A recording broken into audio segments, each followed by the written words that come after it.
Welcome to Have I Got News For You? I'm Stephen Mangan. In the news this week, word spreads that Rupert Murdoch has rewritten his will to cut out his children.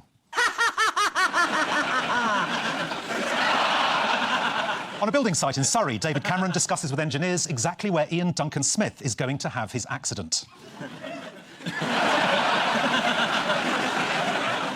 And in North London, the government's new pro-EU leaflet arrives through Boris Johnson's letterbox.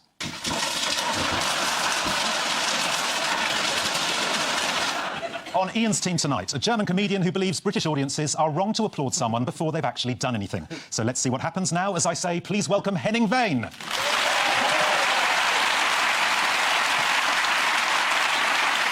And with Paul tonight, a politician who, after last year's general election, was leader of UKIP in that brief period between Nigel Farage resigning as leader and Nigel Farage sobering up. Please welcome Suzanne Evans. And we start with the biggest stories of the week. Ian and Henning, take a look at this. Yes, that's Panama. That's someone handing over money. Want some more? He does. Putin. Oh, that smells fishy. And already there are investigations in a lot of countries. A prime minister's fallen. Might be two. This is a fabulous story by a whistleblower for a company in Panama, and I do hope he's somewhere with a beard and a baseball cap, hidden safely away, having offended Putin, the Chinese, all Arab countries, and David Cameron, obviously. So it's a massive exposure of this Panamanian company which sets up offshore for money laundering, tax evasion. I think it's Putin. He's tunnelling in. It sounds like the building is trying to start itself up. The alleged corruption with Mr. Putin. Number of his friends, he's probably never met any of them. Oh, he's gone. Anyway, no, it's 11 million documents proving that the idea that the rich are an extraordinary elite who are constantly trying to evade giving any money to any society with which they live in is entirely true. What do you think? Well, it's not unexpected, is it? So, you didn't look at it and think, oh, I would have never guessed that. So... On the other end, does keep Britain safe, in a way. Because for as long as the president of Bananistan has got his ill-gotten money squirreled away in UK property, they're not going to attack the UK. So essentially, you don't need MI5, MI6 and anything. All you need is Foxtons.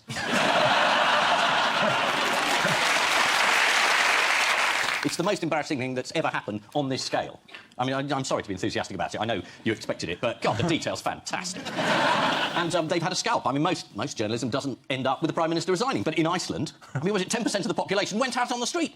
That'd be the equivalent of 5 million of us going up to Downing Street and saying, give us your dad's money back. It's just an idea. And as you said, the people of Iceland have reacted with fury. On the streets of Reykjavik, the incredibly well-behaved Icelanders stamped their feet for a bit and their Prime Minister resigned after it was revealed he and his wife had a huge offshore tax fund. Although his spokesman claims he has not resigned, he has merely vacated the office of Prime Minister temporarily. Oh, no, we've heard this before, Suzanne.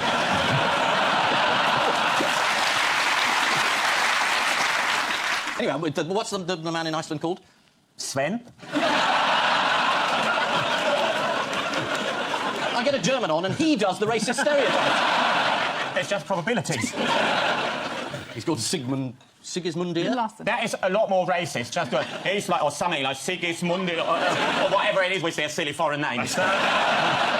Yes, these are the Panama Papers from the office of tax lawyers Mossack Fonseca. I believe Harry Redknapp once tried to sign in for Tottenham. Why is this embarrassing for the Prime Minister? Well, the Prime Minister's father was named in the papers, and he ran a investment vehicle, amusingly called Blair More Investments. It's entertaining because it suggests you could move even more money offshore than Blair did. And the fund was moved to Ireland when Cameron became Prime Minister because apparently a source said it was about to come under more scrutiny. I would like to make it clear at this point that nobody has broken the law. Yeah. Yes. What about Jack the Ripper? Yeah, well... This is the Prime Minister who said, I want more transparency and I want less corruption. And there are these very funny series of statements, starting with, this is a private matter, and people say, no, it isn't. OK, it's not private. I'm never, in the future, going to get any money from these offshore holdings. And people say, what about in the past, then? And then I believe the latest news is he's admitted there was 30 grand he's taken out of it and he sold the shares. Yeah. So he used to own some shares in Blair More. Yeah, he suddenly remembered. Oh, yeah. Yeah. And it does give the impression that, you know, the shares paid for his inheritance and his schooling, and it's just that idea that we're all in it together, if you happen to run a country. A big red flag flying, I think, because when a politician says that, you know their back's against the wall. Have you noticed that with other politicians?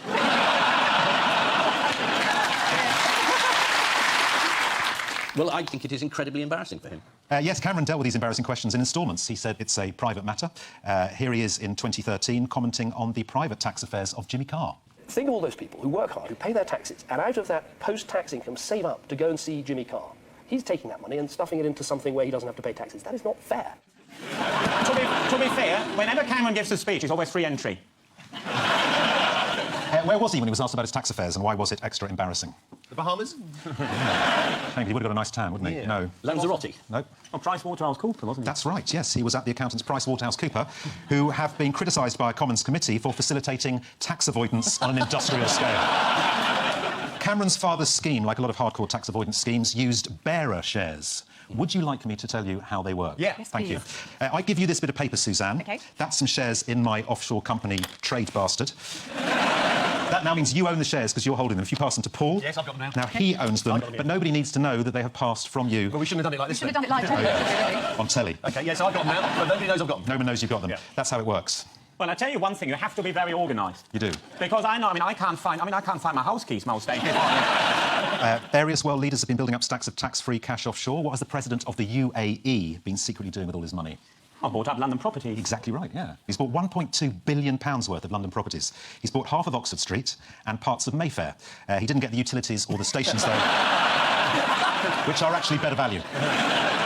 Astonishingly, the world of football has allowed itself to be besmirched by these offshore revelations. How did that happen?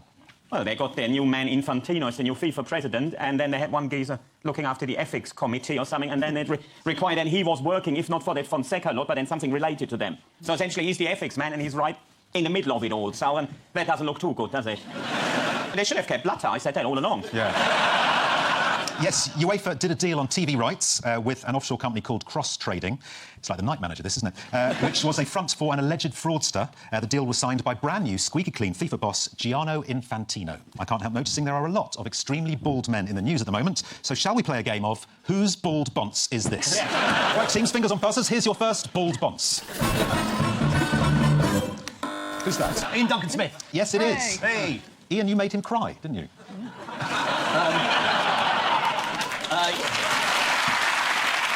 I did. I made a documentary about Victorian benefits, and I asked him some questions about the poor law and workhouses, and he suddenly started crying when he told me about this young girl who'd had no start in life and he wanted to help. And then people said, well, what did you do when he cried? Did you comfort him? And I said, no, it's Ian Duncan Smith. You didn't tell Ian Duncan Smith you were related to him, did you? You didn't go, Daddy. You didn't do that. Yes, let's have a look at another bald bonce. Oh. Is it someone's knee? It's actually Sajid Javid, our business secretary. Are his ears very low, or is it just the angle of the shot? Look like his head is melted and they've slid down the side of his face. I hope Well, he would look different if he had hair. he would look different if he Yeah. had hair, yeah. So proportion-wise. Oh, yeah, true, yeah. I feel a bit hypocritical of this round. You're not there yet, Ian. Incredibly expensive. Funded through the BVI. And finally... Who's that? Bobby Charlton. Right profession. Somebody old in football, is that it? Well, he will be thrilled to hear that. It's Ray Wilkins. Has he been in the news? He hasn't.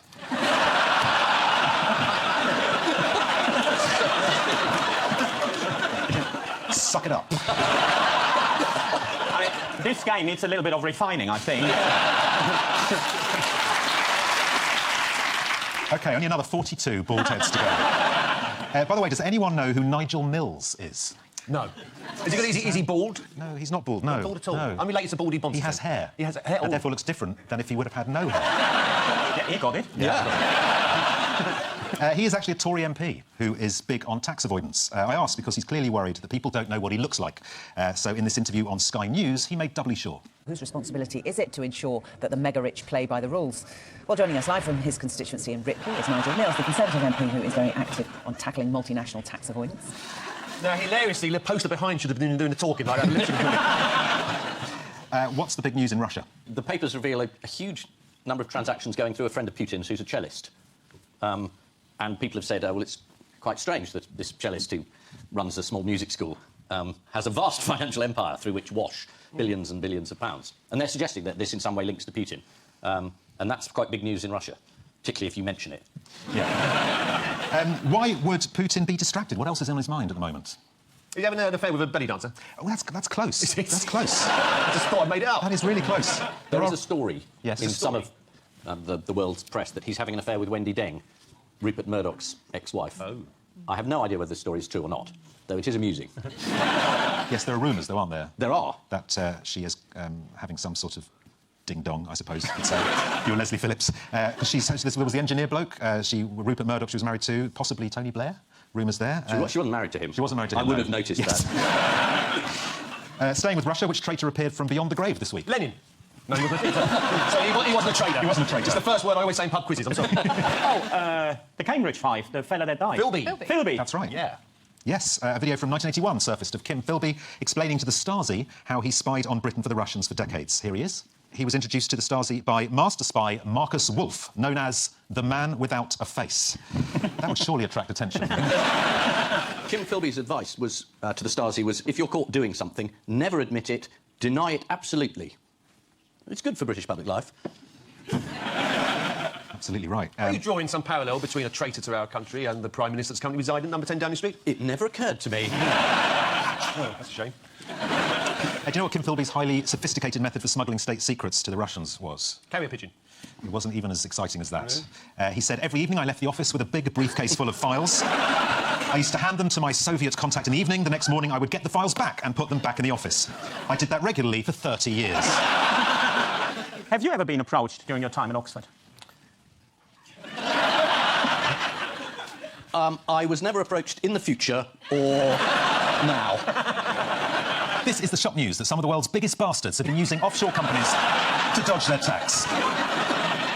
Panama may seem an unlikely location for financial security, but if there's one thing we know about Panama, they can keep things under their hat. I don't think we should applaud that sort of thing. No. It's disgusting. In the past, David Cameron has described people using offshore schemes to minimise their tax as not morally acceptable. A refreshingly honest end to the eulogy at his father's funeral. The first casualty of the scandal was Iceland's Prime Minister, who has been forced to resign. He's also in danger of having his assets frozen. Still, that's what happens if you go sunbathing in Reykjavik. Ronnie Corbett, that one's for you.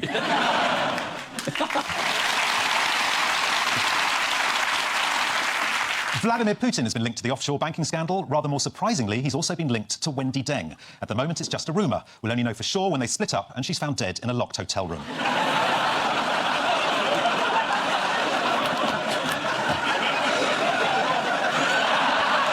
Paul and Suzanne, take a look at this. Yes. Oh, yes, this is Port Talbot, I imagine, the crisis in the steel industry because we have no money because it's all in Panama. And that's the industry secretary who's pretending that he's going to do something about it. Which he can't because the EU is completely strangling it. Oh, and there's the President of China. Happy hour. Yeah, David Cameron trying to do his man of the people bit like Nigel Farage and failing a bit, isn't he? Yes. What, you think Farage looks good with a pint? Or two? Yeah, or That's two. what this country needs, somebody who's always on the piss. Totally. That worked for Churchill, didn't it? Yeah. Yeah, he was up against different opposition, though. And thankfully, we were allowed to make those remarks because we won. Yeah, I shouldn't have brought it up. I was going to say you started it, but then... Anyway, very unfair to you. Suzanne there saying it's the EU's fault that Port Talbot's closing down. I feel like I've come to the country far too late because before Britain joined the common market, this must have been paradise. Yeah, it was paradise, wasn't it? Only had to go work 3 days a week. Yeah, this is the news that Tatar are to sell off the steelworks at Port Talbot in Wales. It's losing £1 million a day thanks to British imports of cheap Chinese steel. Business Minister Anna Soubry suggested buying Tatar for £1, causing alarm at the Treasury, which didn't think it had that much available. But it's also a question of money. They're losing £1 million a day. I noticed that sort of international tax evasion is costing us, what's the figure? 16 billion a year. So we could keep Port Talbot going for, about 300 years. Well, keep it going for quite a long time if we weren't paying £350 million a week to the EU. Well, if you weren't in the EU, I wouldn't be here. And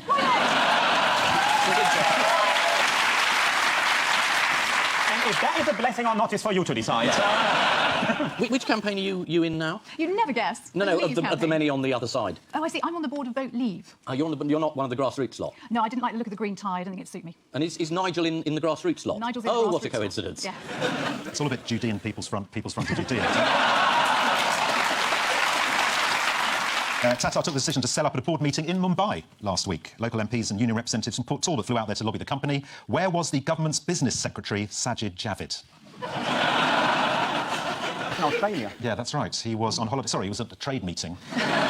Writing in the Sunday Times, Sajid Javid said of his eventual visit to Port Talbot, "I had the privilege of meeting some of Britain's hardest working men and women."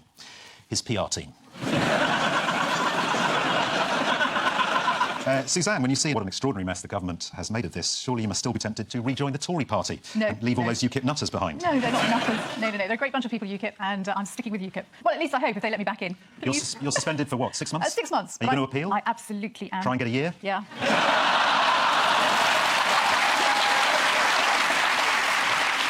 While we've been away, the EU debate has been raging dully on.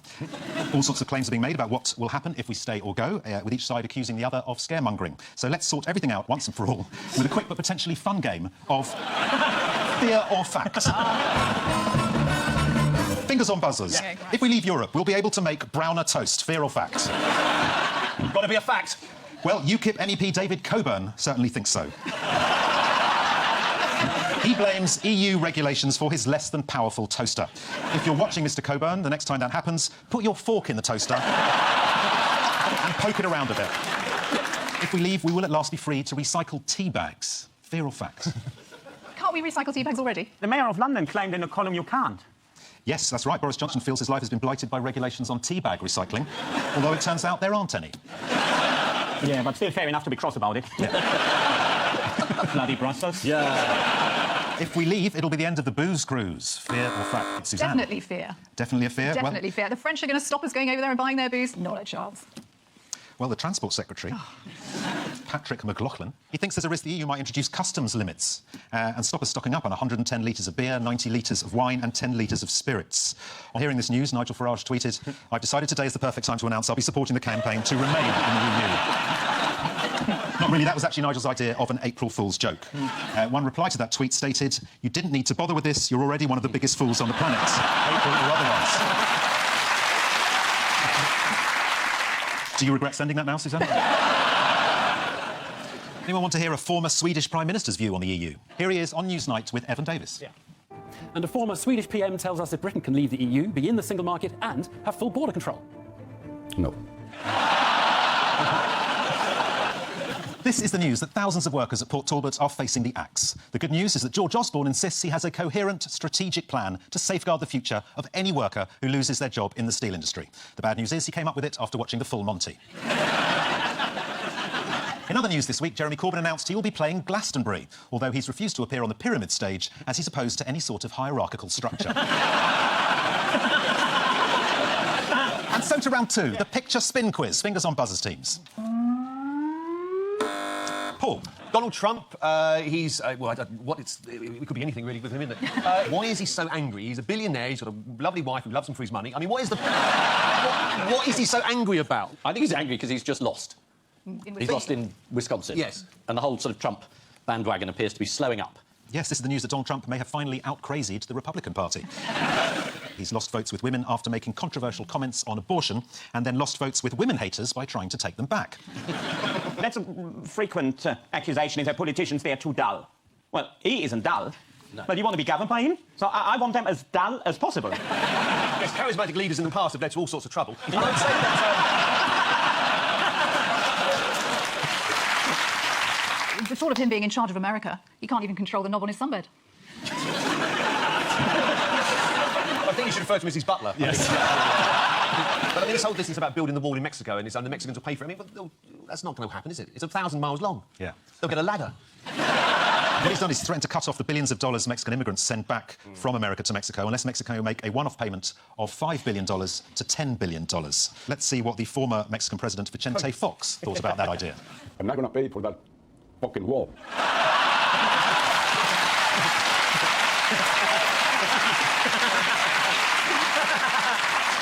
Made him angry, didn't it? Livid he is. He's furious. Can we just take a brief moment here to look at Donald Trump's mouth?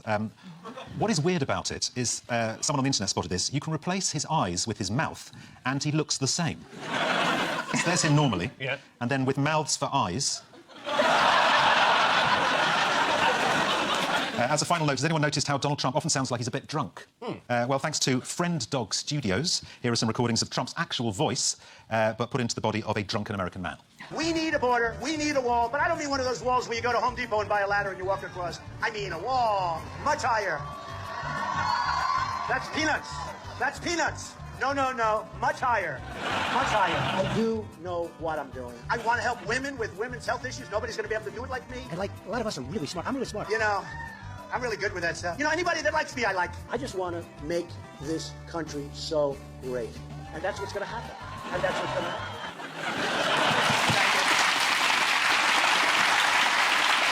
This is the news that Donald Trump has lost the Republican primary in Wisconsin. After a disastrous week, Trump's dreams lie in tatters. He may never become president and therefore may never be powerful enough to catch the eye of Wendy Deng.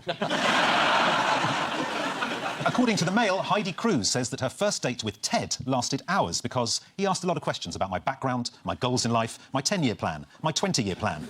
Jesus, I take the Rohypnol myself. This week saw criticism of Donald Trump for retweeting photos of his wife next to Heidi Cruz. British politicians were equally quick to condemn the photos, except for Boris Johnson, who spent 10 minutes trying to swipe left. Fingers on buzzers, teams.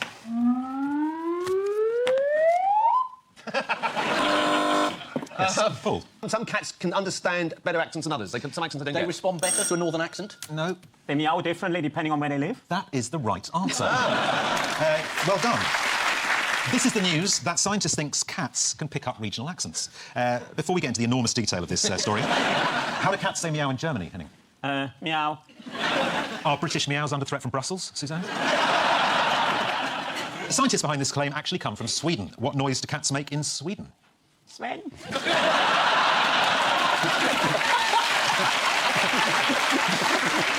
This isn't the first study of its kind. A University of London professor backed up a farmer's claim that his cows definitely moo with a Somerset drawl because I spend a lot of time with them. Anyone see what was spotted in the Thames this week? Yeah. Dolphin? Something that no one can quite describe, but apparently was Nessie. Oh, yes. Hard as it might be to believe. Yes, some people think they saw Little Loch Ness Monster. Here's footage shot from a Thames cable car. Well, it's uncanny, isn't it? Shall we have another look? Yeah. The cable car doesn't look that secure to me, the way it's... Well, what do we think that could be? Shopping trolley? Ian Duncan Smith throws himself off Hammersmith Bridge after an interview with Ian Hislop. Well, we know it's definitely not Nessie, because according to Loch Ness expert Steve Felton, who spent 25 years unsuccessfully looking for Nessie, it would be almost impossible for her to slip unnoticed from the loch, get to the North Sea via Inverness or the Caledonian Canal, swim south and head up the Thames. He only says almost impossible. And finally, who would like to see a dog flying a plane? Not for me. There are certain things that I find entertaining and certain things that are no-go. Here we are. A Staffordshire Bull Terrier collie cross called Shadow took control of a plane at 3,000 feet, flying in a figure-of-8 circuit following directions from his trainer. Here he is. OK, next one, turn to right up. Go, Good. Boy. Shadow nails turn 2, but next is the first of the key manoeuvres. Absolute garbage. Not in a million years did that dog fly the plane. Not after the last accident he had. They actually had to stop it there because he had to go back and serve drinks and nibbles. As news broke that a dog had successfully taken control of a plane, one passenger was quick to react.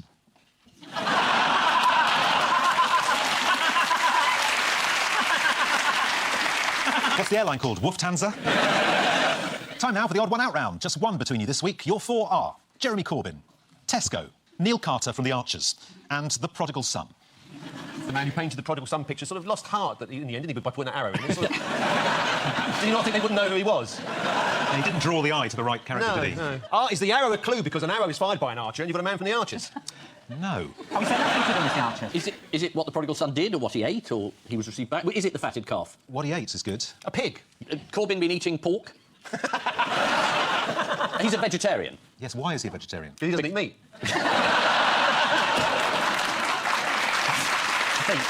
Did he once see a pig being slaughtered? Yes, and he did. He was traumatised? Yes. They all worked on a farm killing pigs? They all worked on a pig farm except Tesco is the right answer. Oh, yes.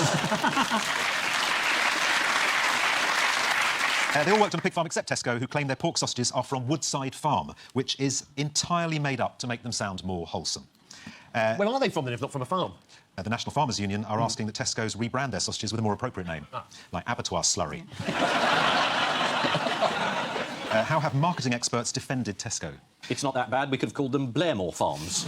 One told the BBC Tesco is not being deliberately deceitful. It's just instinct. Jeremy Corbyn grew up in Shropshire and as a young man worked briefly on a pig farm where he grew quite attached to the pigs. I couldn't bear the idea that they would all go off and be slaughtered. Words he'll no doubt say again after the next election.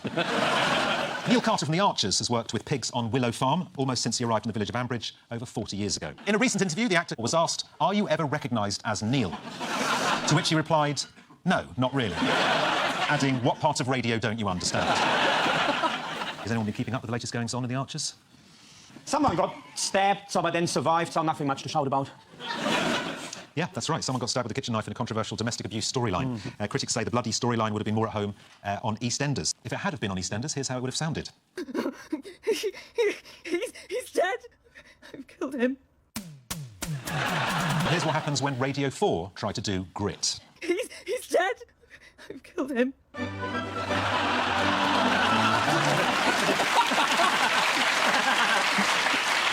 Time now for the Missing Words round, which this week features as its guest publication On the Lighter Side, the magazine for international lighter collectors.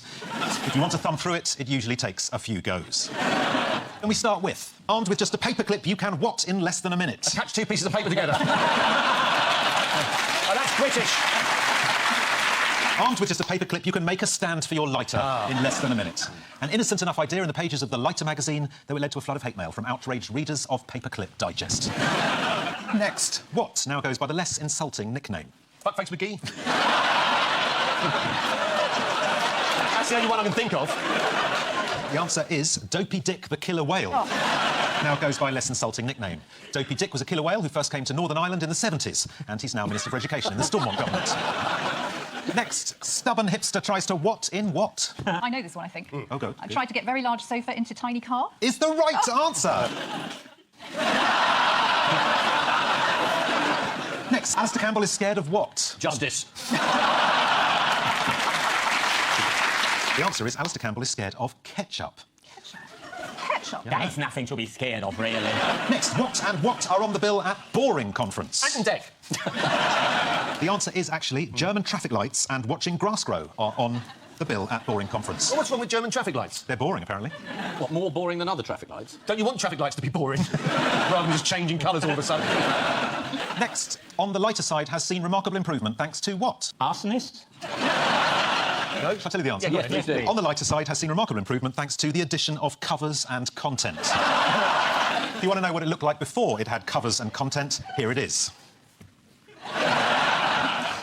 And finally, Grandpa attempting to what gets it horribly wrong? Justify the bombing of Dresden?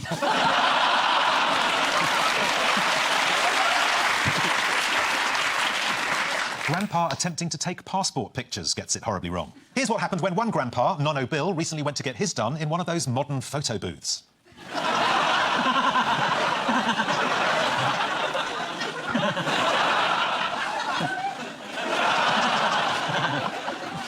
So, the final scores are Ian and Henning have 4, but this week's winners are Paul and Suzanne with 6.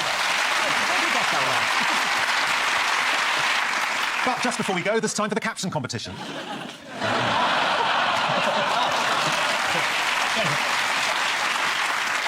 After a rare moment of honesty, Ian Hislop's career takes a downturn. On which note,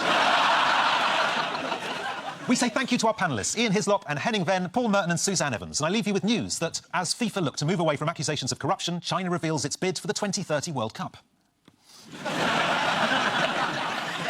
At a retirement home in the northwest, one relative worries the standard of care might not be quite up to scratch. And at a stoneworks in California, a life-size Kim Kardashian statue nears completion. Good night.